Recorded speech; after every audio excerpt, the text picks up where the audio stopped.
पागल आदमी के अब नहीं बोलना। कथा में मन नहीं लग रहा, कथा में मन नहीं लग रहा, बोला रात में राई करवा ले गुरु जी। एक कलयुग नहीं और क्या है। पहले साधु ने झुंड फिरे, अब झुंड फिरत नचैयन के,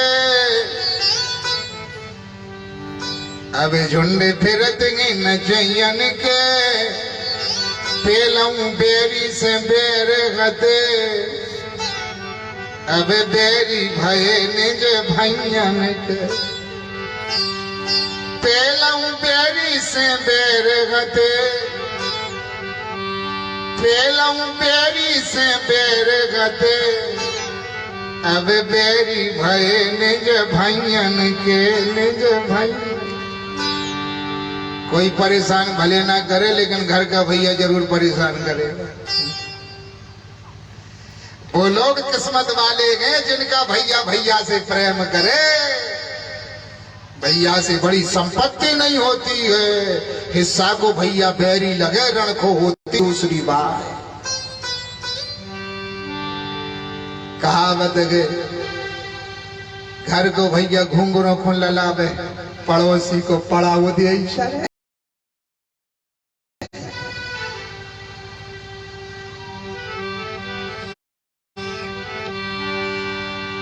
पेलऊ बेरी से बेर गते,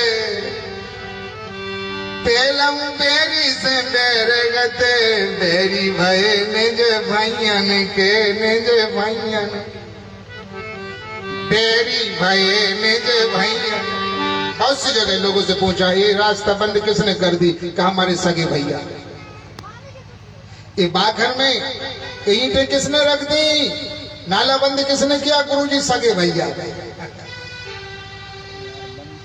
खेत जाने की रास्ता किसने रोकी, गुरुजी सगे भैया।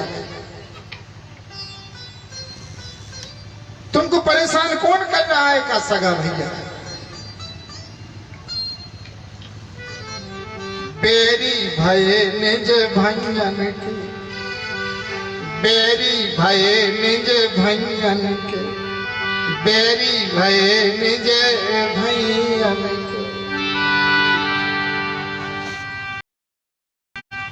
दो चार लाइन भजन की स्मृति में आ रही है। भैया हो तो कैसा, स्मृति में आ रही है, जरूर सुनाने का मन कह रहा है। इसीलिए तो कथा सुनते, इसीलिए तो सुनते। कथा में कुछ राज है, कथा में कुछ जीवन जीने की कला आती है। देखिए जब भगवान राम वनवास को जाने लगे तो कौशल्या जी रोने लगी हैं। सारा साम्राज्य छोड़ करके राम तुम जा रहे हो।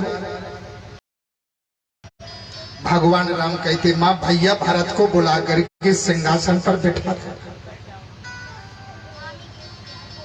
मेरे भैया को बुला के बिठा देना, मेरे भरत को। क्या बोले भगवान,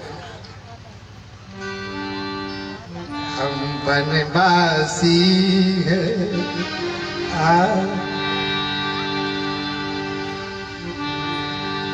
हम वनवासी हैं, बन को चले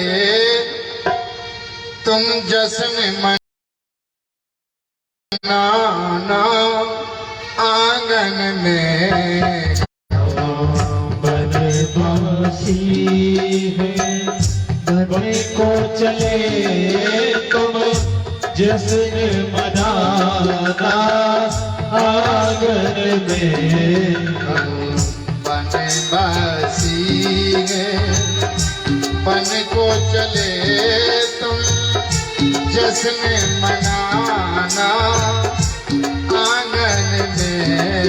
हम वनवासी हैं, बन को चले तुम जश्न मनाना आंगन में।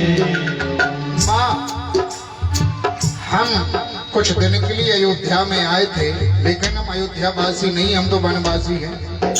हम जा रहे हैं, यहाँ का राजा तो भैया भरत है, अयोध्या का राजा तो मेरा छोटा भैया भरत है। भरत भरत को बुला करके सिंहासन पर बिठा दें। भरत के सिर पर, भरत के सिर पर ताज बंधे तुम, दीप जलाना आंगन में। भरत के सिर पर ताज बंधे तुम, दीप जलाना आंगन में। कल शाम यह चर्चा हो रही थी, दो चार लोग कह रहे थे हमारे भैया जी से जो यजमान बने बैठे, आपके दोनों बेटा, आपका परिवार देख करके बड़ी खुशी होती है। आपके परिवार में ऐसा सामंजस्य है, ऐसी एकता है, और ऐसा लगता है कि आपके दोनों बेटा, छोटे भैया गौरव और बड़े भैया, दादाजी से कह रहे थे यहीं के लोग, ऐसी एकता दोनों भाइयों में है, बड़ी खुशी होती है, बड़ी खुशी होती है। और ये लगता है कि उनके मन में तो कभी भाव नहीं उठेगा कि दोनों भाई अलग हो जाए। विचार देखते हैं, ये समझ में आते हैं समाज के लिए, और लोगों को खुशी होती है। ऐसे परिवार से लोगों को अच्छा मैसेज जाता है, सीखने को मिलता है। उनके घर में देखो भाई भाई कैसे मिलके रह रहे, देवरानी जेठानी कैसे मिलके रह रही। उनके घर में देखो उनकी बहू सास ससुर की कैसी इज्जत करती है, उनके घर में कैसी एकता अखंडता चर्चा होती है। समाज में अच्छा मैसेज जाता है, अच्छे लोगों से समाज में अच्छाई निकलती है, और गलत लोगों से समाज में बुराई निकलती है। एक आदमी समाज में अच्छे पद पर चले तो कितने लोग अच्छे बन जाते जिसकी सीमा नहीं है, और एक आदमी गलत पद पे चले तो समाज में कितने लोग बिगड़ जाते जिसकी सीमा नहीं है। हम बनवासी हैं, बनवासी हैं, बन को चले तुम, जश्न मनाना आंगन में। हम बनवासी हैं, बन को चले तुम, जश्न मनाना आंगन में। भरत के सिर पर ताज बंधे माँ, दीप जलाना आंगन में। भरत के सिर पर ताज बंधे माँ, दीप जलाना आंगन में। दुनिया वाले माँ कुछ भी कहे, ध्यान में कुछ भी ना ना ना। दुनिया वाले माँ कुछ भी कहे, तुम ध्यान में कुछ भी मत लाना। दुनिया वाले माँ कुछ भी कहे, तुम ध्यान में भी कुछ ना लाना। दुनिया वाले माँ कुछ भी कहे, तुम ध्यान में कुछ भी मत लाना। पूज्य पिताजी की सेवा करना, क्या कहते भगवान? पूज्य पिताजी की सेवा करना, पतिव्रत धर्म निभाना आंगन में। पूज्य पिता की सेवा करना, पतिव्रत धर्म निभाना आंगन में।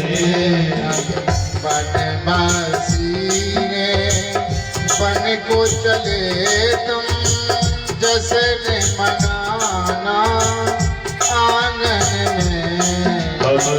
बनवासी है, बन को चले तुम, जश्न मनाना आंगन में।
अवध में कोई त्योहार मने, याद हमें भी कर लेना। ओ अवध में कोई त्योहार मने, याद हमें भी कर लेना। अवध में कोई त्योहार मने, याद हमें भी कर लेना। ओ अवध में कोई त्योहार मने, याद हमें भी कर लेना। ननिहाल से लौटे, ननिहाल से लौटे भरत शत्रुघ्न माँ। ननिहाल से लौटे भरत शत्रुघ्न, सीने से लगाना आंगन में। ननिहाल से लौटे भरत शत्रुघ्न, सीने से लगाना आंगन में।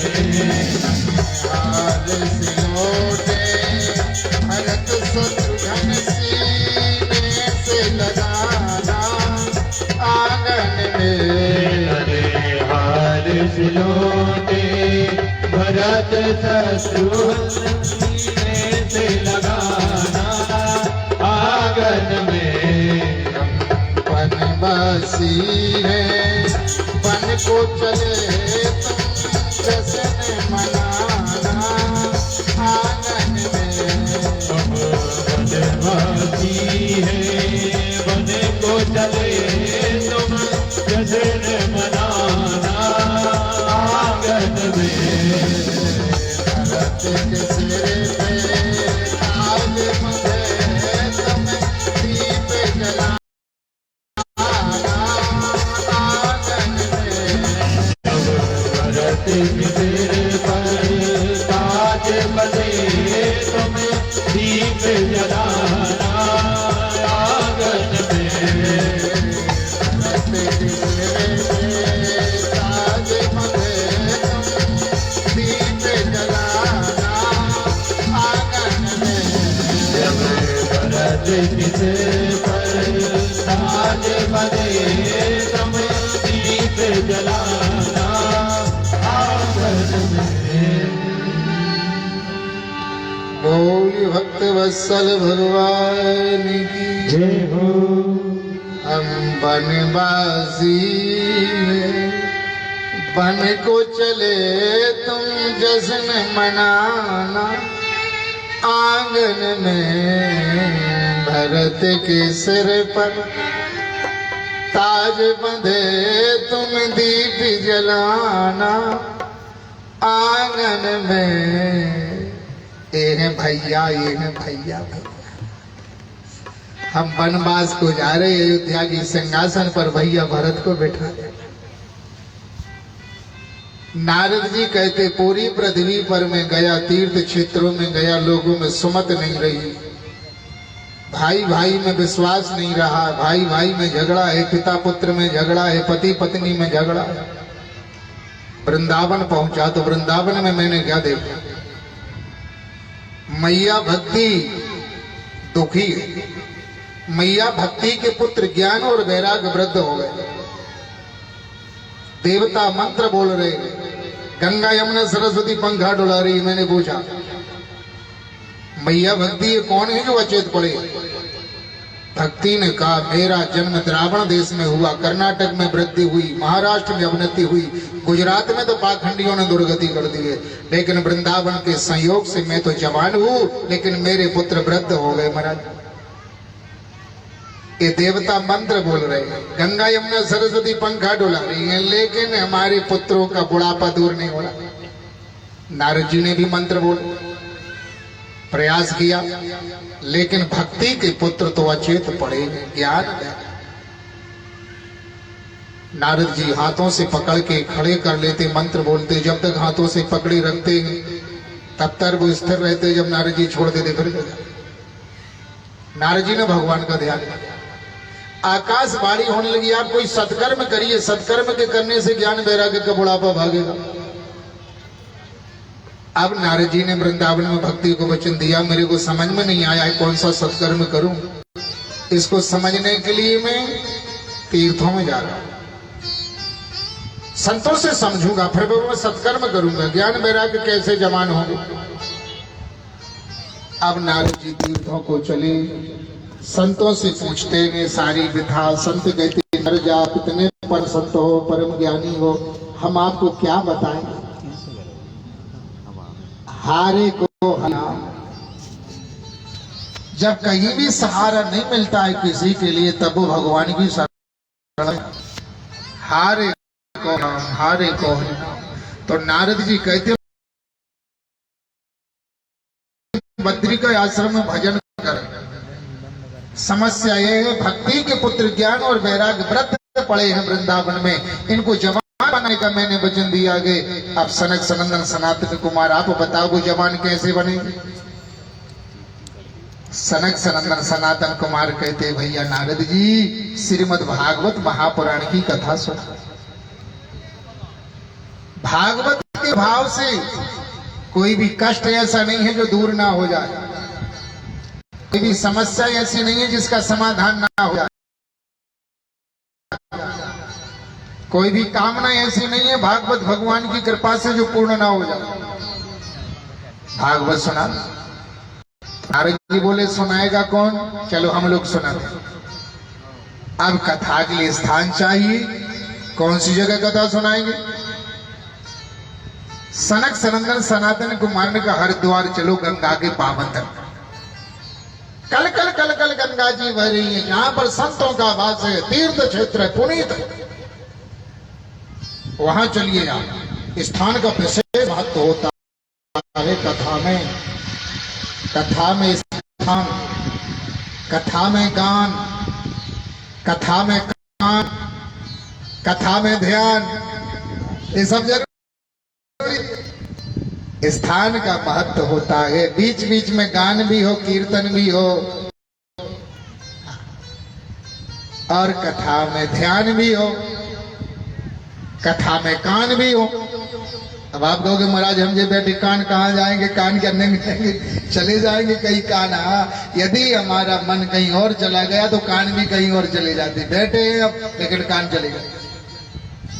तो कथा में हो हमारे कान, कथा में ध्यान। कभी कभी होता है आप यहाँ बैठे थे, गाड़ी निकल गई, आप कहते हो ध्यान नहीं है। अब आप बैठे थे फिर हमारा ध्यान नहीं है, गाड़ी निकल गई कि नहीं निकली, ध्यान नहीं। आप बैठे हो लेकिन तो कथा में होना चाहिए ध्यान, कथा में कान। और पांचवी बात है कथा सुनने का ज्ञान। कथा सुनने का भी ज्ञान होता है, तो कथा सुनने का पहले ज्ञान हुआ। हरिद्वार चलिए गंगा की तरफ, हम लोग सुनाएंगे। सूत जी महाराज कहते सनक सनंदन सनातन कुमार को लेके नारद जी गंगा के तट पर आ गए। विशाल वट वृक्ष के नीचे चबूतरा था। उस चबूतरे पर चारों ऋषि बैठ गए। मंच की जरूरत नहीं है, पंडाल की जरूरत नहीं, विशाल वट वृक्ष है। फर्श की जरूरत नहीं है, बालू के दूबा है। प्रचार की जरूरत नहीं है, क्योंकि यहाँ रहने वाले सभी संत हैं, भक्त हैं। पता लगेगा वो दौड़ते आएंगे, पता लगेगा वो दौड़ते आएंगे, क्योंकि हम भक्त हैं। इनको मान सम्मान की क्या जरूरत है, जो भगवान के भक्त हैं। सनक सनंदन सनातन कुमार आसन पर बैठ गए। नारद जी यजमान बन करके बैठ गए। यदि ग्रस्त हो तो पत्नी के साथ पूजन में बैठना चाहिए, व्रत हो तो अकेले को बैठना चाहिए। नारद जी तो सन्यासी हैं, अकेले बैठे। नारद जी 3 आसन डालो। कथा के प्रभाव से वृंदावन से मैया भक्ति दौड़ते हुए आएगी। आसन डालो, 3 आसन पहले डाल दो। बीच कथा में कौन उठेगा आसन डालने का, डाल दो। वृंदावन से भक्ति आएगी, आएगी, आसन डाल दो। पहले आसन डाल दी, भक्ति ज्ञान वैराग्य को बैठने। अब सनक सनंदन सनातन कुमार कहते, नारद जी पहले कथा का महात्म्य सुनाए। जब भगवान की प्रेरणा हो, मेरे लिए कथा सुनना गए, शुभ मुहूर्त में कथा का श्रवण करें, पत्रिकाएं छपवाए, ज्यादा से ज्यादा भक्तों को आमंत्रित करे, और जो भक्त आवे उनका बड़ा सम्मान करे, बड़ा स्वागत करे, मीठी वाणी से उनके लिए प्रसन्न करे। आइए बैठिए, जलपान करिए, और जो लोग विश्राम करें भोजन की आवास की व्यवस्था करें। दिन में कथा सुने, रात में कीर्तन करें, बन सके तो व्रत करें, ब्रह्मचर्य का पालन करे, पृथ्वी पर शयन करे, क्रोध ना करे, गरिष्ठ भोजन ना करे। साथ में दिन यज्ञ की पूर्ण आहुति के लिए हवन करे। ये ग्रस्त के लिए लिखा है हवन। और सन्यासी कथा सुने तो सन्यासी को हवन नहीं लिखा, सन्यासी को लिखा है गीता का पाठ, वो गीता का पाठ सुने बस। ग्रस्त को गीता नहीं लिखी, ठीक है सुनो तो कोई नुकसान नहीं करेगी, लेकिन गीता ग्रस्त को नहीं है, गीता सन्यासी के लिए। ग्रस्त के लिए यज्ञ की शांति के लिए हवन पूजन लिखा है, हवन पूजन यज्ञ करे, ब्राह्मणों को भोजन करावे, अतिथियों के लिए जितना बन सके, और देवता, कुल देवता, ग्राम देवता, देवता, वास्तुपति देवता, क्षेत्रपाल देवता, किसी के घर में पितर दोष है, वास्तु दोष है, सब ठीक हो जाता है भागवत में। नारद जी सुनिए, मानव शरीर मिला है, गलतियां होती हैं। ये पाप कृतस्तु सर्वे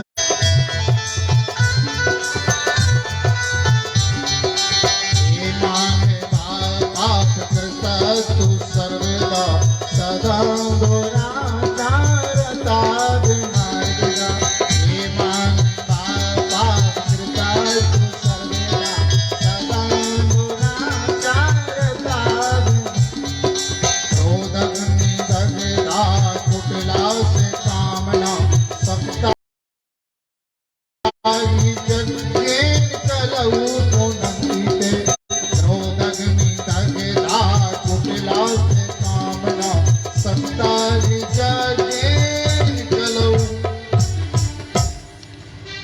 मानवा पाप कृतस्तु सर्वदा सदा दुराचतरा विमार्गता क्रोधग्नि दग्धा कुटला कामना सप्ताह यज्ञेन कलो पुनंदित। सूत जी महाराज कहते हैं जिसको मानव शरीर मिला उससे गलतियां होती, पाप होते हैं। कुछ गलतियां जानबूझ करके हो जाती हैं, कुछ गलतियां धोखे में हो जाती हैं। 5 गलतियां सभी के घर में होती, 5 पाप सभी के घर में होते हैं। 5 पापों से कोई नहीं बचता। वो कौन कौन से हैं? झाड़ू से, प्रातः काल सभी के घर झाड़ू लगता है, झाड़ू तो लगेगा। जीवों की हिंसा हो जाती, पाप हो गया। पानी से छान के पानी भरा जाएगा, जीवों की हिंसा होगी। चूल्हे से भोजन बनेगा, जीवों की हिंसा हो जाएगी। चक्की से, ओखली से। 5 पाप हर ग्रस्त के घर में होते हैं, इनसे कोई नहीं बच सकता है। आज पापों से बचने के लिए हमारे शास्त्रों में 5 यज्ञ लिखे हैं। वो 5 यज्ञ कौन कौन से हैं? ब्रह्म यज्ञ। प्रातः काल उठ करके स्नान करो, स्नान करके सीधे भगवान के चरणों में सिर रखो, माता पिता गुरु को प्रणाम करो, भगवान को प्रणाम करो, बड़ों को प्रणाम करो, सूर्य भगवान को प्रणाम करो, सभी को प्रणाम करो, सूर्य को अर्घ दो, सभी देवताओं को अर्घ दो। अंजलि में लेकर के दे दो, सभी के लिए दे रहा हूं। पितामह भीष्म के लिए भी अर्घ दो, ऐसा लिखा है, पितामह भीष्म को देना चाहिए। सभी के लिए एक अंजलि में लेकर के कह दो, कोई भी प्यासा हो इस सृष्टि में, इस जल को पी करके वो तृप्त। मानस का पाठ करो, गीता का पाठ करो, हनुमान चालीसा, शिव चालीसा, गणेश चालीसा, जो भी आपके गुरुजी ने नियम बताया है करिए, जरूर करिए। पहला काम है जीवन का, पहला काम है भजन। ये है ब्रह्म यज्ञ, ये ब्रह्म यज्ञ है। दूसरा है देव यज्ञ। अग्निहोत्र घर में होना चाहिए, भगवान की पूजा होना चाहिए, आरती होना चाहिए, भगवान को भोग लगना चाहिए। 10-25 आहुति का हवन करिए। आपको पता नहीं, अपने गुरुजी से लिखवा लो 10-25 आहुति, 10-25 आहुति दी जाती और आप ये है देव यज्ञ। तीसरा है पितर यज्ञ। अपने माता पिता को प्रातः काल प्रणाम करो, दादा दादी को प्रणाम करो। वो लोग भाग्यशाली हैं जिनके माता पिता दर्शन दे रहे हैं, जिनके दादा दादी दर्शन दे रहे हैं, वो लोग भाग्यशाली। अमीर से अमीर आदमी जिसके माता पिता नहीं है, वो गरीब है, गरीब है, कंगाल है, कंगाल है। अमीर तो वो है जिसके माता पिता दर्शन दे रहे हैं, वो आदमी अमीर है। इनको प्रणाम करो।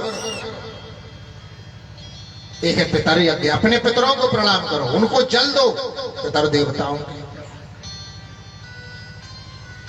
चौथा है अतिथि यज्ञ। जो भी घर में अभ्यागत अतिथि आवे, बड़े सम्मान से उसकी सेवा, खान पान, आवास की व्यवस्था। पांचवा है बलि वैश्य यज्ञ, भूत यज्ञ, काग यज्ञ। प्रथम रोटी गाय के लिए, बाद की रोटी कुत्ता के लिए, कौवा के लिए।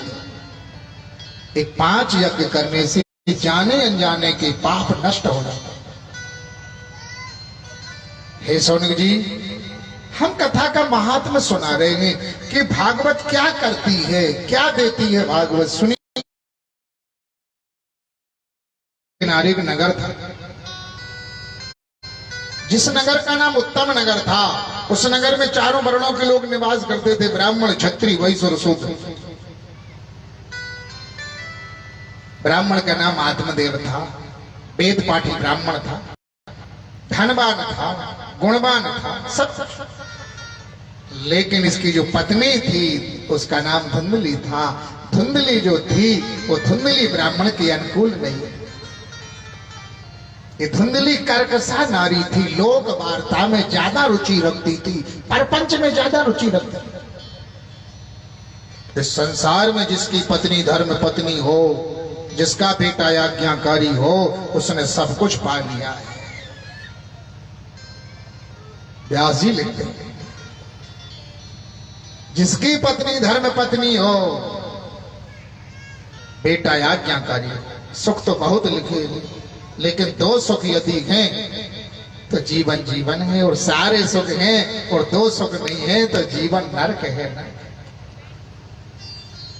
धुंधली कर्कशा नारी थी।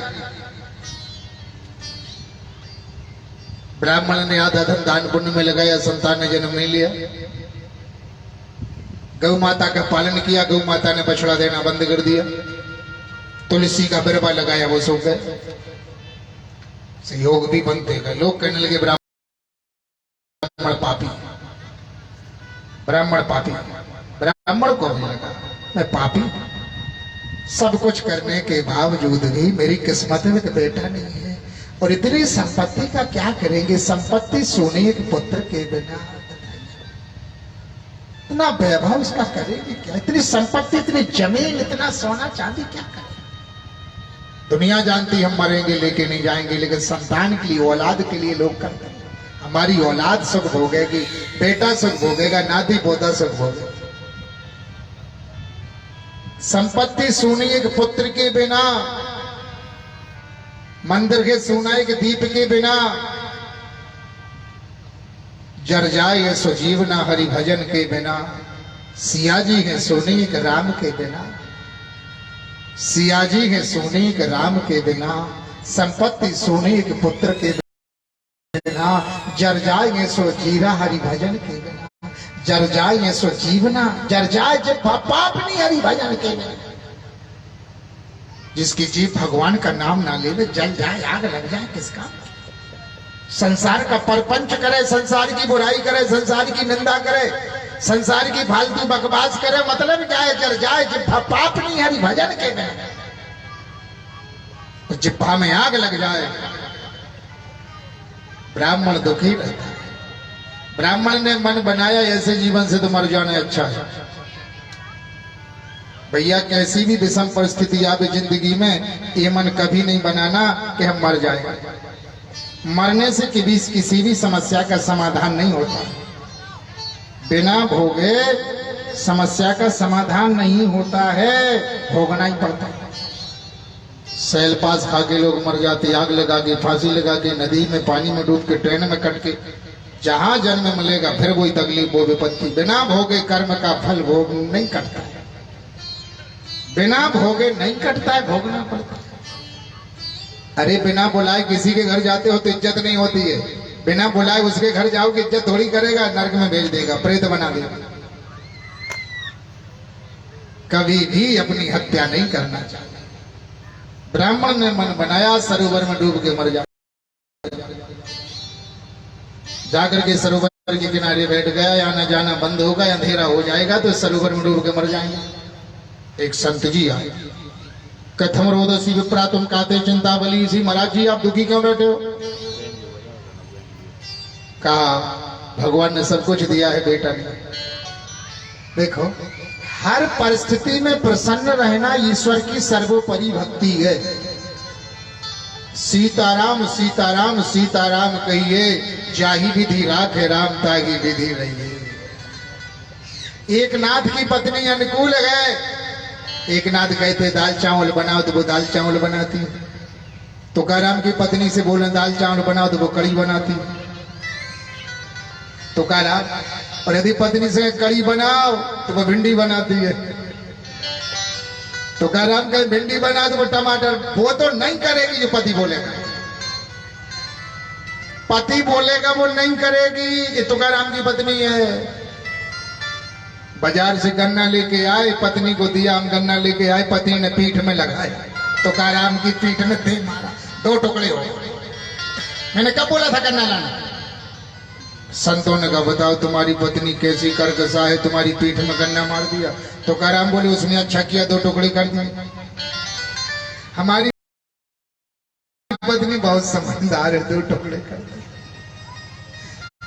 इस संत है, संतों की भावना होती है। संत जो है वो अच्छाई निकाल लेते, बुराई में भी अच्छाई निकाल लेते, संतों की बुद्धि होती है।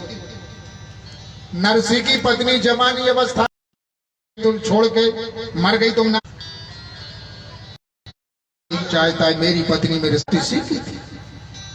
नरसी नाच रहे हैं, गा रहे हैं, हे भगवान मेरे सामने तूने इसको उठा लिया। भगवान दोनों ही तुम्हारे हैं, दुनिया में अगर आए हैं जीना ही पड़ेगा। जीना अगर पीना अगर जहर है तो पीना ही पड़ेगा। जीना अगर जहर है तो पीना ही पड़ेगा। कहाँ जाए? संत जी ने कहा कहाँ क्यों मरने को आए हो? कहा बेटा नहीं है। अरे गजब होगा, बेटा नहीं है तो मर रहे हो, कब मरेंगे? लोग हंसते खिल्लियां उड़ाते। संत जी बोले दुनिया का काम भी हंसने का है। धनवान हो तो हंसेंगे, बुराई करेंगे जलेंगे। इतना लूट के देखो धनवान बन गए, इतना लूट लिया धनवान बन गया। हंसेंगे जलेंगे, और है नहीं तो कहेंगे पापी है, तभी तो भूखन मर रहा है, घर में कुछ नहीं है, पापी है। कोई ज्यादा पूछे तो जलेंगे, कोई ना पूछे तो जलेंगे। बड़ी विडंबना है दुनिया की। दुनिया को खुश कोई नहीं कर सकता है, दुनिया को प्रसन्न कोई नहीं कर सकता है। एक बाप बेटा घोड़ा लेके कहीं जा रहे थे, तो बाप ने कहा बेटा से घोड़ा पे बैठा। बोला पिताजी आप बैठ जाओ। पिताजी घोड़ा पे बैठ गए। गांव से निकले, गांव वाले बोले बताओ नौजवान घोड़ा पे बैठो। अरे बालक पैदल चल रहा है, इसको शर्म नहीं है इस मूर्ख को।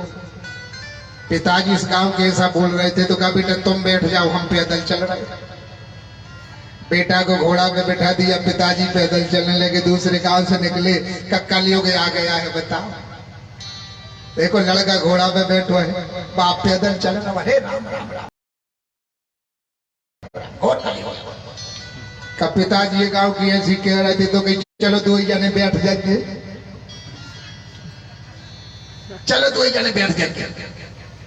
का पिताजी ऐसा देखा नहीं, घोड़े पे दो कहीं नहीं देखे, मोटरसाइकिल पे तो चार चार पांच पांच बैठे देखे, पांच पांच मोटरसाइकिल। लोगों को समझ ही नहीं बची, ज्ञान ही नहीं बचा, कैसी हो गई बुद्धि। दो की सवारी है, तीन बैठ जाओ, पांच पांच मोटरसाइकिल। अरे राम। बाप बेटा घोड़े में बैठ गए, तीसरे गांव से निकले। गांव वाले बोले अरे भैया देखो तो कलियुग, एक घोड़ा पे दो नौजवान बैठे, इनको शर्म नहीं है। क्या पिताजी इस गांव की ऐसी बोल रहे थे तो क्या घोड़ा को सिर पर रख ले, क्या करे। हंसने वालों को हंसने दो, इनका तो काम ही है हंसी करना, कमी निकालना, चुगली करना, निंदा करना। अपने मन को शांति कुछ इनको मिल जाती है, इनके चक्कर में पड़ोगे तो जी नहीं पाओगे। दुनिया ये बोल रही, ये बोल रही, ये बोल रही। मंदिर जाओ तो हंसेंगे, मंदिर नहीं जाओ तो हंसेंगे। पूजा करो तो हंसेंगे, पूजा नहीं करो तो हंसेंगे। कथा सुनो तो हंसेंगे, कथा में ना जाओ तो हंसेंगे। बेटा, संत जी ने कहा बेटा सुनो, तुम्हारे गांव में कितने लोग सुखी हैं संतान से? बताओ। जहां सिर किसी ने नहीं झुकवाया है वहां बेटा जरूर झुकवा देगा, बेटा जरूर झुकवा देगा। वो लोग भाग्यशाली हैं जिनका बेटा पिता का सिर गर्भ से ऊंचा करवा देता है। ऐसा भी बेटा होता है जो गर्भ से पिता का सिर ऊंचा करता है। वर्तमान की बात है, बेटा है एसपी, पिताजी है मुंशी। वर्तमान की बात है, नाम नहीं ले रहे। बेटा जिला एसपी बन के आ गया, उस थाने में पहुंचा जहां पर पिताजी मुंशी है। वर्तमान की बात बोल रहे अभी की, अभी है वो बेटा है वो पिता है। तो जैसे एसपी साहब आए, सभी लोगों ने अरे साहब जय हो जय हो जय हो। पिताजी भी पहुंचे, किसी को नहीं बताया हमारा बेटा, सम्मान दिया। अधिकारी बड़ा अधिकारी है, सम्मान देना पड़ेगा। बेटा सीधा भीतर पहुंचा ऑफिस में, और एक कांस्टेबल से कहा मुंशी जी को ले गया। कहा मुंशी जी सर बोला, इनको क्या पता है बेटा है पिताजी। भीतर बुलाया, दरवाजे बंद कर दिए, चरणों में सिर रख दिया और रोने लगा। बोला पिताजी ये नौकरी छोड़। कहा क्यों? आज आपने मेरा सम्मान किया है। पिताजी बोले नौकरी छोड़ दे बेटा, जीवन निकल गया दूसरों का सम्मान करते करते। आज भगवान ने मेरा बेटा मेरे सम्मान के योग्य बना दिया, मेरे सम्मान करने के योग्य बना दिया, मेरे लिए गौरव। हर माता पिता चाहता है मेरा बेटा मेरे से आगे बढ़े, हर गुरु चाहता है हमारा शिष्य हमसे आगे बढ़े, हर भैया चाहता है हमारा भैया हमसे आगे बढ़े।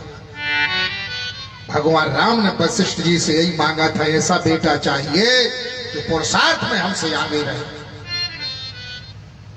और जब घोड़ा को लव कुश ने पकड़ा, भगवान राम सामने खड़े हैं, बेटा घोड़ा छोड़ दो। नहीं छोड़, नहीं छोड़। फिर सीता जी आई हैं और सीता जी ने कहा यही राम है जिनका मैं नाम बताता। भगवान राम रोने लगे, गुरु जी आपका आशीर्वाद तो हम हो गए, मेरे लिए भी कह दिया जाइए। वन देवी माता मेरी पिता राम है, मेरे पिताजी राम है, रघुवंश के भूषण मेरी मां सुना। घोड़ा नहीं छू। राम को भी ललकार दिया बचपन में। गुरु जी आपका आशीर्वाद हो गए, जो मैं चाहता था वैसा देखे। पिता को गौरव होता है हमारा बेटा धन कमाए, यश कमाए, नाम कमाए, कीर्ति कमाए। तो खुशी की बात है जो मेरा बेटा एसपी बन गया मेरे सामने, मैं नौकरी छोड़। व्यास जी ने अपने पुत्र सुखदेव को प्रणाम किया।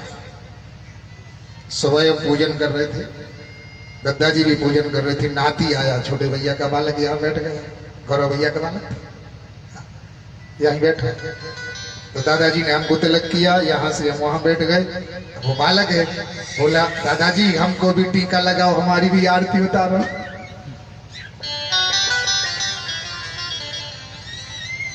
हमारे छोटे भैया का बालक है, छोटा सा है। अष्टमी की पूजन पे हमने पिताजी को प्रणाम किया, वो भी बैठा था। हमसे बोला बड़े पापा हमको भी प्रणाम करो, हमारे पाँव पर।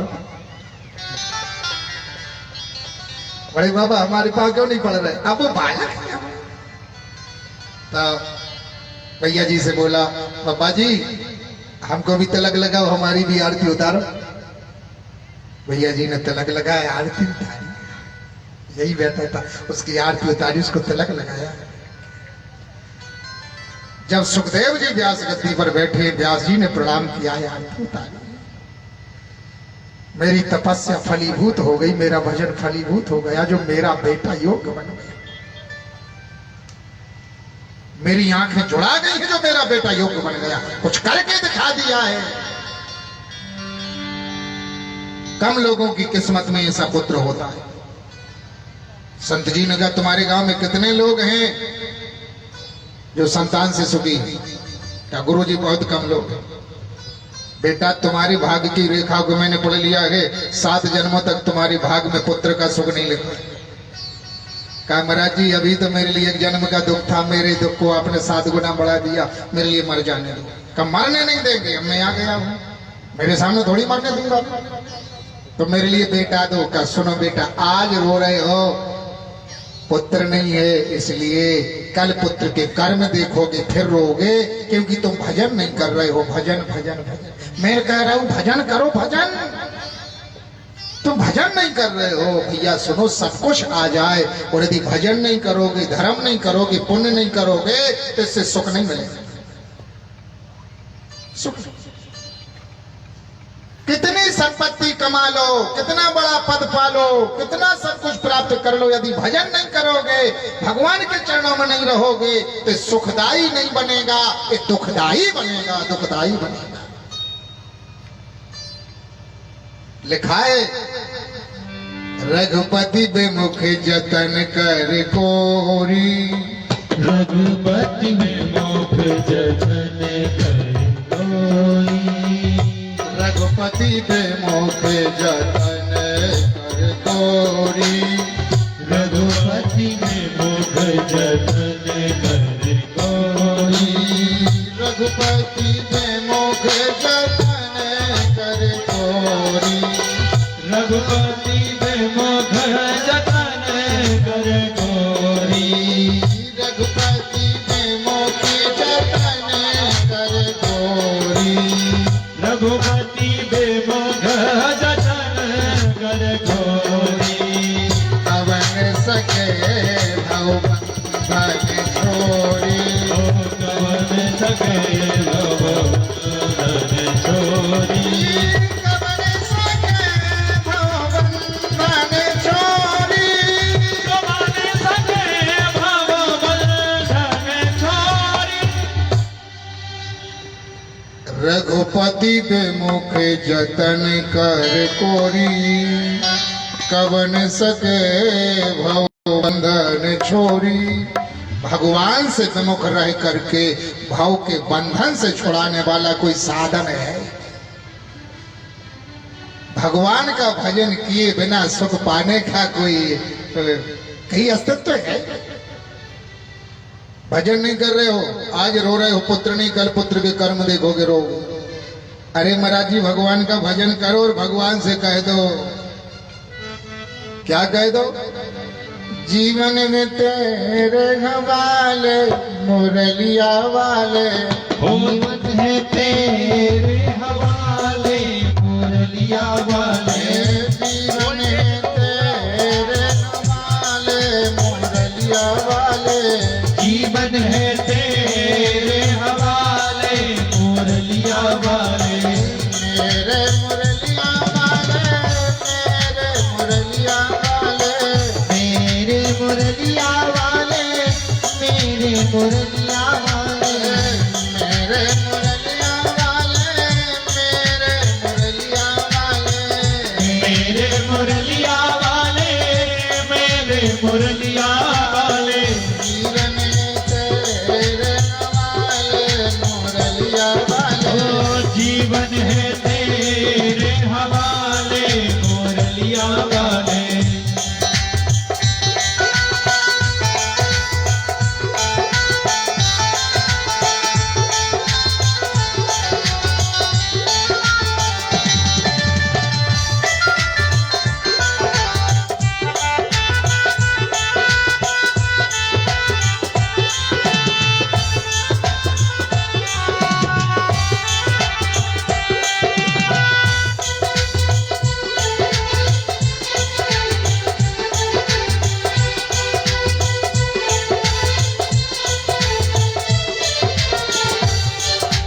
हमें बंसी तेरे अधर की हम हैं बंसी तेरे अधर की हमें बंसी तेरे अधर की हम हैं बंसी तेरे अधर की जैसे बजे सो बजा ले मुरलिया वाले ओ जैसे बजे सो बजा ले मुरलिया वाले जैसे बजे सो बजा ले मुरलिया वाले जैसे बजे सो बजा ले मुरलिया वाले जीवन है तेरे हवाले मुरलिया वाले जीवन है तेरे हवाले मुरलिया वाले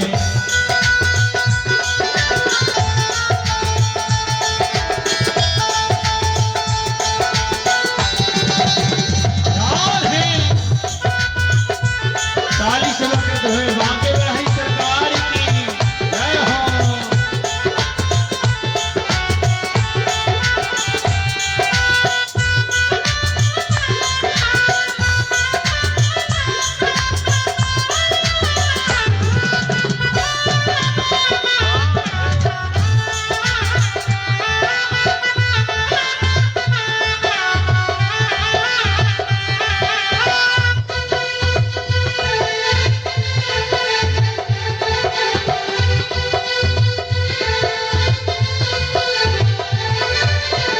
हमें है घुंघरू तेरे पाँव के हम हैं घुंघरू तेरे पाँव के हमें है घुंघरू तेरे पाँव के हम हैं घुंघरू तेरे पाँव के जैसे बजे सो बजा ले मुरलिया वाले जैसे बजे सो बजा ले मुरलिया वाले जैसे बजे सो बजा ले मुरलिया वाले जैसे बजे सो बजा ले मुरलिया वाले जीवन है तेरे हवाले मुरलिया वाले जीवन है तेरे हवाले मुरलिया वाले लाल है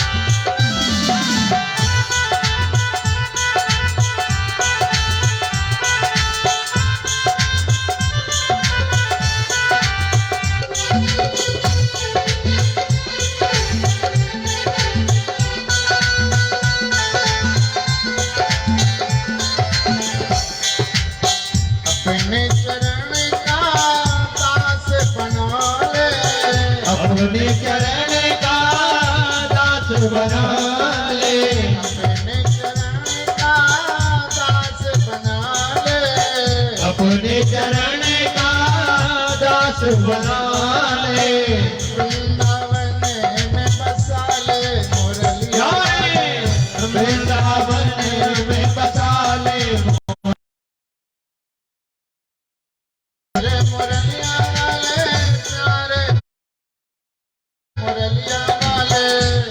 रे मुरलिया वाले प्यारे मुरलिया वाले, मेरे मुरलिया वाले प्यारे मुरलिया वाले, मेरे मुरलिया वाले प्यारे मुरलिया वाले, मेरे मुरलिया वाले प्यारे मुरलिया वाले। जीवन है तेरे हवाले मुरलिया वाले, जीवन है तेरे हवाले मुरलिया वाले, जीवन है तेरे हवाले मुरलिया वाले, जीवन है तेरे हवाले मुरलिया वाले, जीवन है तेरे हवाले मुरलिया वाले, जीवन है तेरे हवाले मुरलिया वाले, जीवन है तेरे हवाले मुरलिया वाले, जीवन है तेरे हवाले मुरलिया वाले।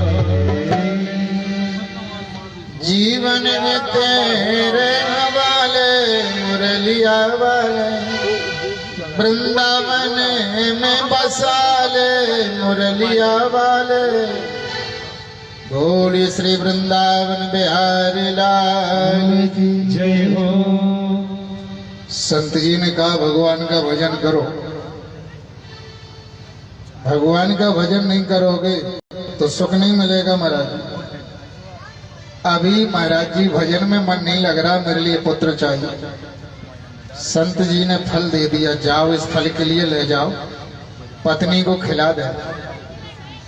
संतान जन्म लेगी लेकिन तुमको सुख नहीं मिलेगा महाराज जी, ये बात सुन लो। ब्राह्मण फल लेकर के घरे आ गया,